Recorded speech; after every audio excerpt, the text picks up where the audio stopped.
السلام علیکم ورحمۃ اللہ وبرکاتہ۔ الحمد للہ نحمده ونستعینه ونستغفره ونؤمن به ونتوکل علیہ ونعوذ باللہ من شرور انفسنا ومن سیئات اعمالنا من يهده الله فلا مضل له ومن يضلله فلا هادي له ونشهد ان لا اله الا الله وحده لا شريك له ونشهد ان سيدنا ونبينا ومولانا محمدا عبده ورسوله اما بعد فاعوذ باللہ من الشیطان الرجیم بسم اللہ الرحمن الرحیم ان المبذرین كانوا اخوان الشیاطین وكان الشیطان لربه کفورا وقال النبی صلی اللہ علیہ وسلم الغناء غنى النفس او كما قال علی نبینا علیہ الصلاۃ والسلام۔ تمام تعریفیں اس خالق ارض و سما مالک دو جہاں رب العالمین کے لیے سزاوار ہیں کہ اس نے ہم تمام کو اشرف المخلوقات بنا کر پیدا فرمایا، اور بے شمار درود و سلام ہو رسول اللہ صلی اللہ علیہ وسلم کی ذات اقدس پر، جن کی بدولت ہمیں حق اور باطل کے درمیان کا فرق ملا، اللہ تک پہنچنے کا راستہ ملا۔ بزرگان محترم، ناظرین، ہم تذکرہ کر رہے ہیں حضرت ابوبکر صدیق رضی اللہ عنہ کا۔ میں نے خطبے میں ایک آیت پڑھی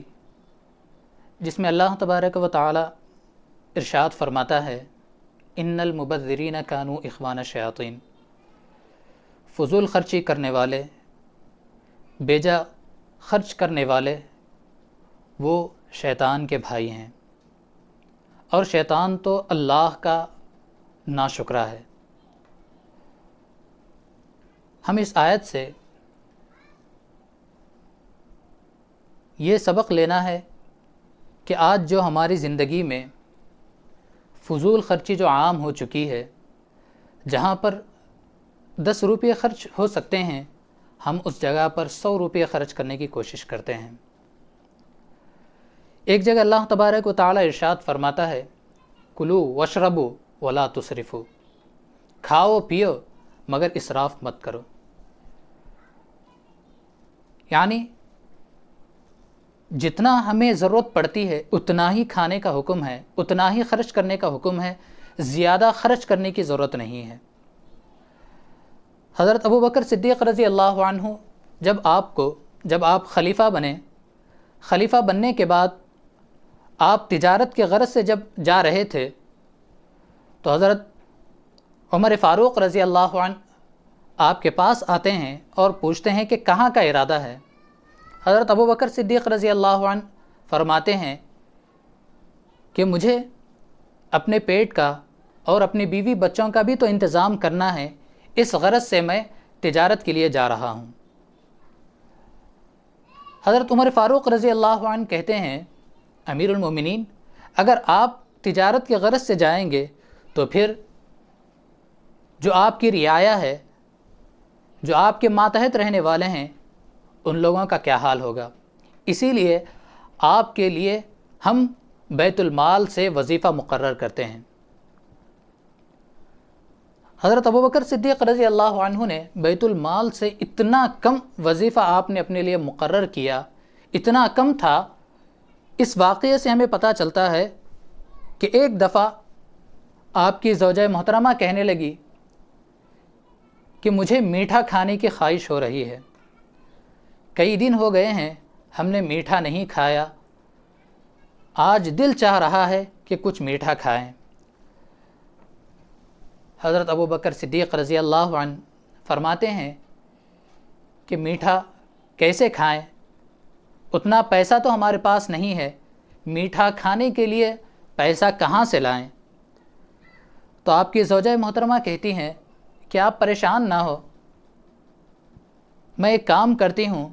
کہ جو روزانہ کا جو ہمارا خرچ ہے اس خرچ میں سے کچھ کم کر کے میں ایک اندازہ مقرر کروں گی، ایک اندازہ طے کروں گی، اس اندازے کے مطابق کچھ رقم کو بچا کر اس کو میٹھا کھانے کے لیے میں استعمال کروں گی۔ ان کی زوجہ نے چند دن تک ایک اندازے کے مطابق خرچ کرنا شروع کر دیا۔ چند دنوں کے بعد اتنا پیسہ جمع ہو گیا کہ جس کے ذریعے سے وہ کچھ میٹھا کھا سکیں۔ اب وہ اپنے شوہر حضرت ابوبکر صدیق رضی اللہ عنہ سے کہتی ہیں کہ اب ہمارے پاس اتنا پیسہ آ گیا ہے کہ میں اس کے ذریعے سے اب میٹھا بنا سکتی ہوں اور میٹھا ہم کھا سکتے ہیں۔ تو حضرت ابوبکر صدیق رضی اللہ عنہ اس کو کھانے کے بجائے، اس کو استعمال کرنے کے بجائے آپ یہ فرماتے ہیں کہ جتنی مقدار تم نے اتنے دنوں میں بچائی ہے، گویا کہ ہمارا خرچ یہ اتنا زیادہ ہو گیا ہے، ہمارا خرچ اس سے کم میں بھی چل سکتا ہے۔ جو اب تک تم نے جو مقدار متعین کی تھی اور جو اب تک تم نے ایک اندازہ لگا کر پیسوں کو،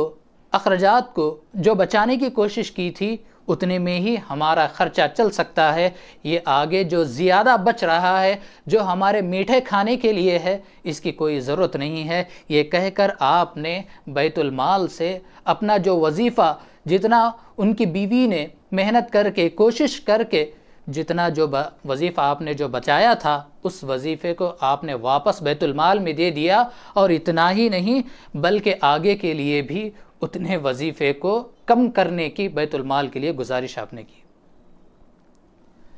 یہ تھا آپ کا استعمال کرنا اتنا ہی جتنی کی ضرورت ہے۔ آج ہم کتنے فضول خرچی کرتے ہیں، کتنا ہم اسراف کرتے ہیں، کتنے ہم خواہشات میں ڈوبے ہوئے ہیں۔ ایک تو آپ امیر المومنین ہیں، مسلمانوں کے آپ خلیفہ ہیں، اگر آپ چاہتے تو بیت المال سے آپ جتنا چاہے آپ لے سکتے تھے، لیکن ڈر اللہ تبارک و تعالیٰ کا اتنا زیادہ تھا کہ اللہ تبارک و تعالیٰ نے فرمایا کہ فضول خرچی کرنے والے شیطان کے بھائی ہیں، ان المبذرین کانوا اخوان الشیاطین۔ تو آپ شیطان کے بھائی بننا پسند نہیں فرمایا، اور ہمیں بھی یہ درس اور سبق دیا کہ کس طرح سے اپنی زندگی گزارنی ہے، کس طرح سے اپنے اخراجات کو بچا کر اپنے آپ کو فضول خرچی سے بچانا ہے۔ رسول اللہ صلی اللہ علیہ وسلم ارشاد فرماتے ہیں کہ تمہیں قناعت پسندی اختیار کرنی چاہیے، تمہارے دل میں قناعت ہونی چاہیے، زیادہ کی حرص اور لالچ نہیں ہونی چاہیے۔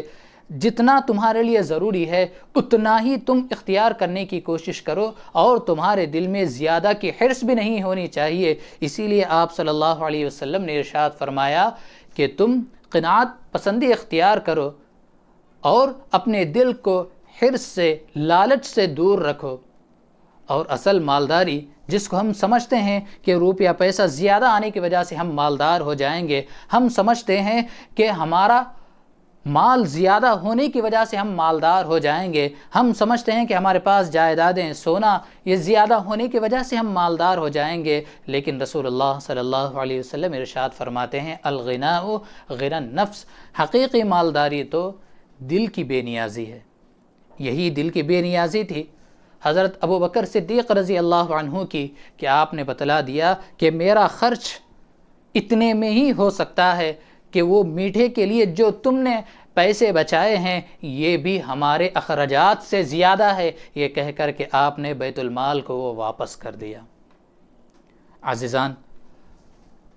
ہم اگر اس واقعے کو سامنے رکھ کر کے دیکھیں کہ آج ہماری زندگی کس رخ پر جا رہی ہے، آج ہم کتنے فضول خرچیاں ہم کر رہے ہیں، کتنے بیکار خرچے ہم کر رہے ہیں، اور خصوصیت کے ساتھ آج کے اس دور میں جہاں غریب اتنا محتاج ہو چکا ہے کہ اس کے پاس 2 وقت کے کھانے کے لیے کوئی چیز نہیں ہے۔ اس لاک ڈاؤن کی وجہ سے لوگ اتنے پریشان ہیں کہ کئی لوگ اپنی زندگی کے ان کو لالے پڑ رہے ہیں کہ ان کو یہاں تک نوبت آ رہی ہے کہ بیماری سے کم وہ بے روزگاری کی وجہ سے اور بھوک مری کی وجہ سے وہ لوگ مرنے کے قریب پہنچ رہے ہیں۔ اور کئی ایسے واقعات ہمارے سامنے بھی آ چکے ہیں کہ وہ لوگ ان کو کھانا نہ ملنے کی وجہ سے، ان کے پاس اپنے بچوں کو کھلانے کے لیے کوئی انتظام نہ ہونے کی وجہ سے انہوں نے خودکشی کر لی، اپنے ساتھ ساتھ اپنے بچوں کی بھی زندگی ختم کر دی، کیونکہ ان کے پاس کھانے کے لیے کچھ نہیں تھا۔ جن کو اللہ تبارک و تعالیٰ نے اپنا فضل دیا ہے، جن کو اللہ تبارک و تعالیٰ نے مال دیا ہے، جن کو اللہ تبارک و تعالیٰ نے روزی میں وسعت دیا ہے، اور ہم لوگ اگر اس کے اندر اسراف کرتے ہیں، بے جا خرچ کرتے ہیں، تو گویا کہ ہم ان لوگوں کے حق کو دبا رہے ہیں جن کو اللہ تبارک و تعالیٰ نے اس مال سے محروم رکھا ہے، جن کو اللہ تبارک و تعالیٰ نے یہ روزی نہیں دی۔ ان کی روزی اللہ تبارک و تعالیٰ نے ہمارے مال میں سے رکھی تھی، اور ہم نے وہ اپنے نفس پر خرچ کر کے ان لوگوں کی روزی کو ہم نے روک دیا، جس کی وجہ سے وہ لوگ بھوک کی وجہ سے مر رہے ہیں، بھوک کی وجہ سے پریشان ہو رہے ہیں۔ اور کئی ایسے لوگ بھی ہیں جن کو اللہ تبارک و تعالیٰ نے اپنے مال میں سے، ان کے مال میں سے لوگوں کے لیے بھی حصہ رکھا ہے، وہ لوگ آگے بڑھ چڑھ کر کے خرچ کر رہے ہیں، اپنے ذات کے ساتھ ساتھ غریبوں کا، محتاجوں کا، مسکینوں کا، ان کا بھی خیال کرتے ہیں۔ ان کا بدلہ ضرور بے ضرور اللہ تبارک و تعالیٰ دینے والا ہے۔ آج ہمارے لیے سبق یہ ہے کہ ہمیں قناعت پسندی اختیار کرنی ہے اور فضول خرچی سے بچنا ہے۔ اللہ تبارک و تعالیٰ مجھے اور آپ کو اس بات پر عمل کی توفیق عطا فرمائے۔ وآخر دعوانا الحمدللہ رب العالمین۔